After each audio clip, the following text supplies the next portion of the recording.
Welcome to our discussion on the nation of Ad, one of history's most powerful civilizations.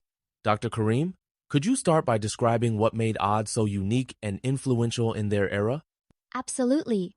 Aid was renowned for its engineering marvelous massive buildings and homes carved directly into mountains.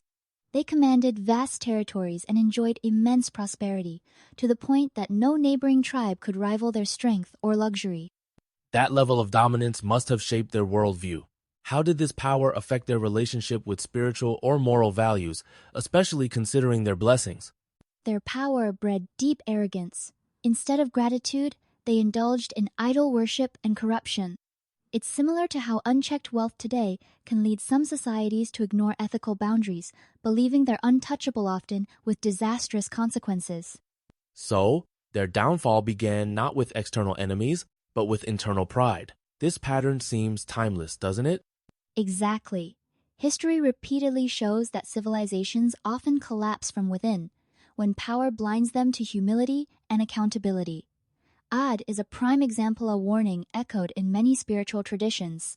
Let's transition to the next chapter, the arrival of Prophet Hud. What was his role among the Aed, and how did he approach his people given their arrogance? Prophet Hud was chosen from among Ad themselves, making his message relatable. He invited them to worship one God and abandon their pride. He used gentle persuasion and logical arguments, emphasizing gratitude and the fleeting nature of power. Yet, despite those appeals, the Ad responded with ridicule. Why do you think they dismissed Hud's warning so openly, even daring him to bring punishment? Their arrogance was staggering. They saw their engineering and physical prowess as proof of invincibility. It's like a modern superpower laughing off environmental warnings, convinced technology alone will save them, no matter the risk. Were there any signs or early warnings before the catastrophe, or did their disbelief persist up to the end? Hud's warnings grew more urgent as drought struck a clear sign. Yet, even as crops failed and wells dried, aid clung to denial. This highlights how arrogance can blind even the most rational minds to reality. Now, let's address the most dramatic part, the punishment itself. How did it unfold, and what made it so distinct compared to other natural disasters mentioned in history? Unlike floods or earthquakes, Aid's end came by a relentless, roaring wind lasting 7 nights and 8 days. The Quran describes it as a screaming, violent wind.